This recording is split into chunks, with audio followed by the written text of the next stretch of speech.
Alright, the Eagles made it to OTAs and there's multiple storylines to be watching for. However, there's one player in particular that you do not want to miss out on. So let's get into that, plus a couple insane workouts from Brown and DeVonta Smith recently, as well as Philly's most underappreciated player. In this video, I'll get you caught up on all the latest news, plus go over the first early 53-man roster projection. So let's talk about it, but first, let's run it.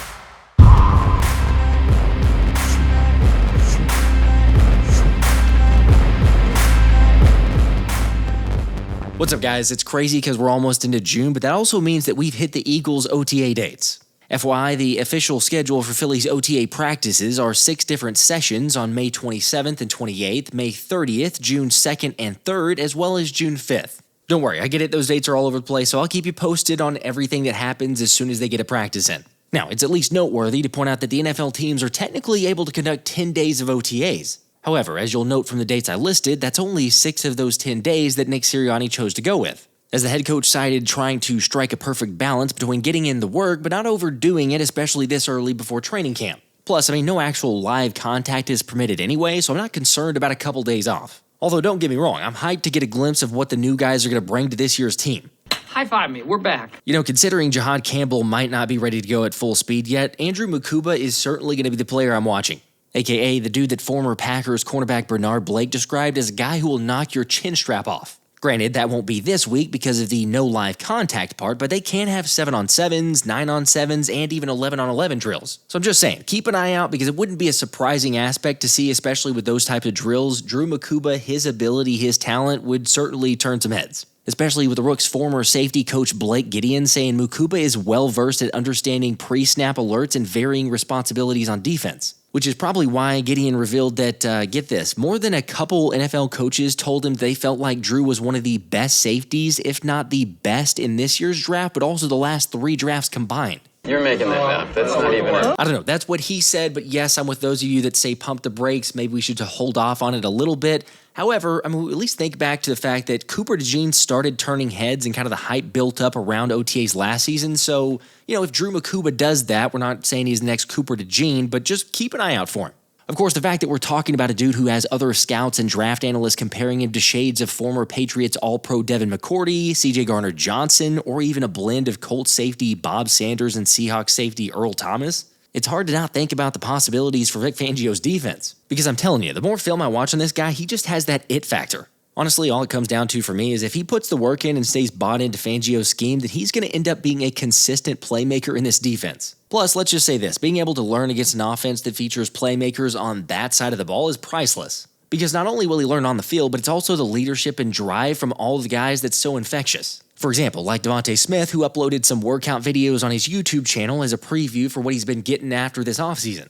By the way, you notice Smitty's in the gym before 5 a.m. to chase greatness, with the Slim Reaper working on the strength, quickness, and footwork, so the route running just goes to another level this season. Meanwhile, you got Brown out here training at the most dangerous gym in America to find that dog mentality. Okay, I get it that some of you pointed out that it may not be the most effective workout to do on a regular basis for an NFL wide receiver, yet I think the point here is that Swole Batman was trying to prove it's not that he's above doing whatever it takes to ensure he's always in that hunter mindset or finding the eye of the tiger. Seriously, how many NFL players in general, let alone a Super Bowl champion and one of the best at their positions, is going to subject themselves to that and put themselves through absolute hell just to be able to find that dog mentality? Just saying, even as good as AJ is, I think he's still underappreciated with how much he adds to this team. However, on that topic, if I were to ask you who's the most underappreciated player on the Eagles, who would you say? Take a second to think about that one, and while you're doing that, make sure to drop a like on this video, make sure you're subscribed to the channel, turn the notifications on, because I'm going to be giving away this signed Saquon Barkley Super Bowl helmet as soon as the channel hits 130,000 subscribers, and you check it, we're pretty close to doing that. Anyway, back to my previous question, I'll just share that NFL.com went with defensive tackle Moro Ojomo for their selection in Philly. Because think about it, Big Mo is about to get a significant uptick in snaps after Milton Williams' departure. Heck, he technically already outpaced Jordan Davis after playing 34 snaps more than JD last season. And when you consider Ojomo as a 7th-round pick from 2023, what he's doing is pretty remarkable. After all, the 23-year-old had the second highest pass rush win rate behind only Kansas City's Chris Jones last season. Granted, this goes without saying, but life next to Jalen Carter is a million times easier, so sure, there's a credit there, but if Ojomo can play even close to what he was last season, you got him, the Vanilla Gorilla, and Ty Robinson. This defensive line can absolutely wreak havoc. The crazy part is that it wasn't 2 years ago when Ojomo making the 53-man roster was in jeopardy, and look where we are now. So I figured since we've reached OTAs and I haven't put together a 53-man roster projection yet, I'd take a stab at my first early edition. By the way, feel free to save this one and bookmark it, come back to it, revisit, see how accurate or maybe how wrong I was on it. You can keep the receipts. I do the same thing. But I'm curious. Let me know your thoughts in the comments. Would love to know what your takeaways from this one. Here we go. To start at quarterback, it's pretty obvious to me. I'm going to take Jalen Hurts, Tanner McKee, and Kyle McCord. I get it. Some people brought up the trade for Dorian Thompson-Robinson, and maybe he finds more success in Philly. But the more control over McCord's contract, it does feel like the Syracuse quarterback will have every chance to beat out DTR. Next, we'll go running back / fullback, and I have Saquon Barkley, Will Shipley, A.J. Dillon, and Ben Van Sumeren. Although it's worth noting that Jimmy Kempski of the Philly Voice actually has Dillon missing the roster, saying based on what he's heard, the Eagles view Will Shipley as the clear RB2.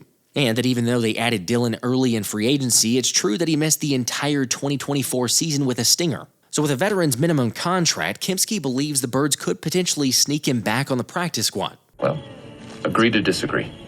Look, I understand that line of thinking, but when we talk about the Eagles being a run-first, run-heavy team, I'm taking all the running backs I can get. Of course, to be fair, Kempski did also put Avery Williams in there instead of A.J. Dillon, but I think we can find another spot for the return specialist elsewhere. All right, next up, the wide receiver position, so give me A.J. Brown, DeVonta Smith, Jahan Dotson, Johnny Wilson, and yes, this is where we will stash Avery Williams. I mean, who knows what Avery Williams' final position will end up being, but there's just no denying the excitement for Sirianni every time he brings this dude up. Granted, when we're talking about guys left on the outside, that also means second-year wide receiver Ainias Smith is on the outside looking in. But I gotta be real, it just feels like Williams has more experience to do what Philly's asked Smith so far.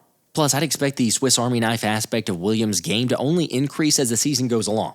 Okay, onto the tight end position, I'm taking 3 on the active roster at this point. I know, technically, there's not a single guy locked up beyond 2025, but I just don't anticipate Howie Roseman using more than 3 spots for this position on the roster. Which, not a surprise, but Dallas Goedert and Grant Calcaterra are locks for the first 2 spots. And then the third one, I'll take Kylan Granson. Once again, I've seen several thoughts on Harrison Bryant as well, but if I'm choosing between the two, I like Granson's athleticism. And oh yeah, the fact that he was the 9th best blocking tight end in the league last year gives him just a little bit of a leg up. Anyway, that brings us to the O-line, and if there's one thing for certain, Jeff Stoutland is going to keep at least 10 of them. Plus, I don't know if you realize this, but there were several times last season that the Eagles had at least 11 guys active on the roster in terms of O-linemen. So for me, I'll start with that 11 number and take Jordan Mailata, Landon Dickerson, Cam Jurgens, Tyler Steen, and Lane Johnson for starters. Followed by Kenyon Green as the swing guard, Kendall Lamb as the swing tackle, and Drew Kendall as the backup center. Which means if you're doing the math, I got tackles Miles Hinton and Cameron Williams as developmental pieces, and then Trevor Keegan, who barely makes a roster spot. By the way, Anthony DeBona did throw out a really good suggestion about the phantom IR method that Howie's used in the past, aka Ainias Smith, so, maybe keep a Cameron Williams that way. But if you want to check it out more, I've got a link in the description to see the full thoughts on that. All right, offense is taken care of, but now we get into the defense, and there's a couple unique decisions to take into account. First, let's go with edge rushers. So either way, I'm going to take 6 guys, but Bryce Huff is certainly a wild card. Because I've brought up multiple times, but it wouldn't surprise me if he gets traded before the season. I know, call me crazy, but for the sake of this exercise, we're going to take Nolan Smith, Jalix Hunt, Azeez Ojulari, Josh Uche, rookie Antoine Powell-Ryland, and Patrick Johnson. Yeah, well, that's just like your opinion, man. Come on, the contract aspect, yes, it plays a really big factor, but at the same time, Patrick Johnson can at least play some dang good special teams. And it's at least interesting to me for how many edge rushers Howie and Vic decided to add throughout free agency and then the draft. Still, either way, losing Josh Sweat and Brandon Graham from this group is a significant void. But you already know, I've got faith in Nolan and Jalix to dominate this season, along with Azeez Ojulari and others to make their presence known. Especially since when you look at the interior defensive line group, you've got a bunch more dogs, and FYI, I'll take 5 guys in Jalen Carter, Jordan Davis, Moro Ojomo, Ty Robinson, and Thomas Booker. Honestly, the only question is Booker to me, but I think he's got the slight upper hand over guys like Gabe Hall and Byron Young. So next, we have linebackers, and this seems pretty straightforward. Take your All-Pro and Zach Bond, pair him up with Jihaad Campbell, and then take Jeremiah Trotter Jr. and Smael Mondon as the backups. Don't worry, Nakobe Dean is fine, but he's going to start out probably or most likely on the physically unable to perform list, so for the active 53, he won't start out on the roster from day one. That brings up the cornerback spot, and I think most all of the 53-man projections I've seen are in agreement on the first 5. Quinyon Mitchell, Cooper DeJean, Keely Ringo, Adoree Jackson, and rookie Mac McWilliams.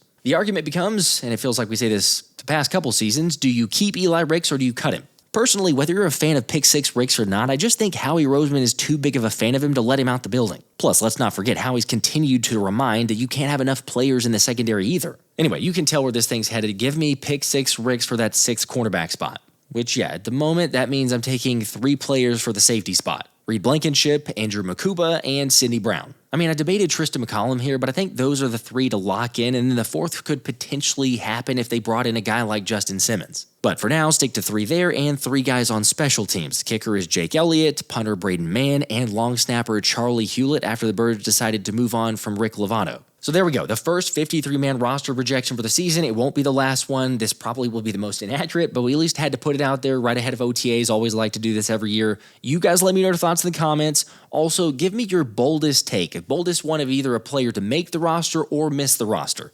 As always, make sure to drop a like on this video, subscribe, turn the notifications on, and again, you don't want to miss out on this helmet here, so we're going to give this thing away very soon. Until next time, this has been the Philly Special.